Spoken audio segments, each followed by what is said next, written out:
আসসালামু আলাইকুম রহমতুল্লাহ। যদি আমি নারায়ণগঞ্জ ৪ অর্থাৎ মনির হোসেন কাসিমির আসনের ভোটার হতাম, তাহলে আমি নিঃসন্দেহে তাকে ভোট দিতাম, অর্থাৎ বিএনপি জোট। এবং আমি যদি আহ, আহ, ব্রাহ্মণবাড়িয়া ২ আসন অর্থাৎ জুনায়েদ আল হাবিবির আসনে যদি আমি ভোটার হতাম, তাহলে বিএনপির জোটকে, জুনায়েদ আল হাবিবিকে আমি ভোট দিতাম। পাশাপাশি আমি যদি মোহাম্মদপুর অর্থাৎ ঢাকা ১৩ অথবা নাহিদ ইসলাম, হাসানাত আবদুল্লাহ সহ জুলাই যোদ্ধা যারা, নাসিরউদ্দিন পাটোয়ারি সহ তাদের আসনে যদি ভোটার হতাম, তাহলে আমি তাদেরকে ভোট দিতাম।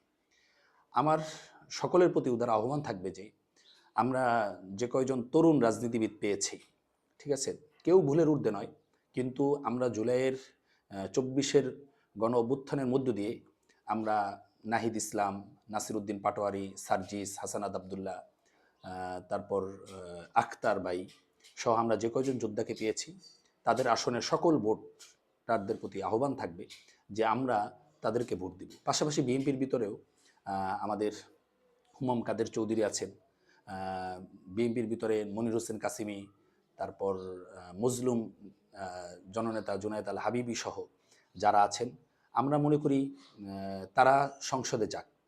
আমি চাই সকল জনগণ আমরা যদি একটা উদ্যোগ নিই যে আমরা ডানপন্থীদেরকে সরকারে পাঠাবো। ডানপন্থী যদি বিএনপি জোটে থাকে, আমরা ডানপন্থীদেরকে সরকার গঠনের জন্য, ডানপন্থীদেরকে সংসদে পাঠানোর জন্য আমরা ডানপন্থীর পক্ষে অবস্থান নিব। আমরা যদি দেখি জামাত জোটে ডানপন্থীদের একটা বেশি, জামাত জোটে ডানপন্থীদের অবস্থান, এক্ষেত্রে আমরা জামাত জোটকে ভোট দিব। জামাত জোটের ভিতরে কোনো প্রার্থী যদি আমরা সুনির্দিষ্ট প্রমাণসহ, মিডিয়ার উপর নির্ভর নয়, সুনির্দিষ্ট প্রমাণসহ যদি আমরা পাই যে তারা বিতর্কিত, তাদের বিরুদ্ধে দুর্নীতির অভিযোগ আছে, ঋণ খেলাপি আছে, অনৈতিক কর্মকাণ্ডের অভিযোগ আছে, তাহলে তাকে আমরা বর্জন করব।